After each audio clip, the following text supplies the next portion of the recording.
All right, welcome back. The list of woke corporations kind of backtracking on their objections to Georgia's new voting law continues to grow. American Express is the most recent to join that list. They followed the lead of Coca-Cola, Delta Airlines, Pfizer, and Bank of America, and other companies that have kind of gone neutral on this now as opposed to being against it specifically. American Express's CEO, Stephen Sicuri, now says the company just wants to ensure that every American has an equal, fair, secure, and convenient opportunity to cast a ballot, also saying this is not just a one-state issue. Joining us now to talk more about this is Justin Danhof. He's the general counsel for the National Center for Public Policy Research. He's also the director of the Free Enterprise Project. Also with us is Jack Halavatrinos. Jack, great to see you again. Thank you. All right, let's talk about these companies. You know, if you read the statements, guys, you know, it's kind of very veiled in what they're saying, a little cryptic. But, you know, definitely if you read between the lines here, Justin, it is a backtracking, my question was, when they first came out again, it's so hard, did anyone read the law? And it appears maybe some of their corporate attorneys may have read the law and was like, yeah, maybe this isn't such a good idea to be so against it. Yeah, that's right. Thanks for having me on to talk about this, John. And it shows the power of a simple thing called showing up and asking questions, right? So at the Free Enterprise Project, we're invested in all of these companies. And so we went to Coca-Cola, we went to Bank of America, and we asked them specifics about the law and specific problems they had with the laws. And a funny thing happened. These CEOs couldn't defend their initial statements because, frankly, they were indefensible, right? Calling Georgia's voter integrity measures racist is indefensible when you're confronted. But these CEOs are used to surrounding themselves with yes men, right? So no one questions them internally. And then they go on CNBC and friendly hosts don't actually press them on specifics.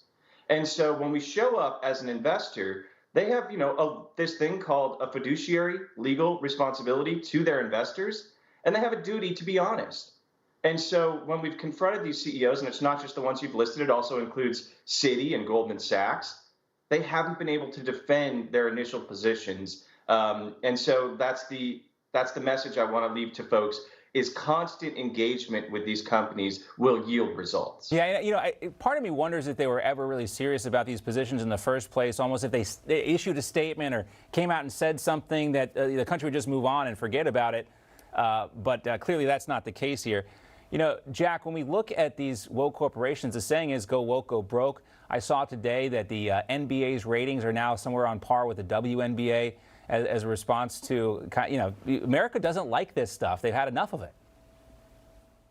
Yeah, and what Justin did is so important because, speed matters. And when these companies started coming together, there wasn't time enough to be able to quiz chief executives. But when asked the questions, or let's say one of the companies were to meet with Senator Tim Scott, and if they knew that he was going to get in front of the cameras afterwards and talk about the responses that he received, I mean, in a way, it's accountability. And I wonder how many of these companies actually asked each of their board members their feelings, whether they took any sort of instant poll of their employees or the customers before basically demonizing, half of their customer base by implying that they're racist by favoring something as simple as voter ID. Yeah, and a lot of people responded, Justin, to this stuff.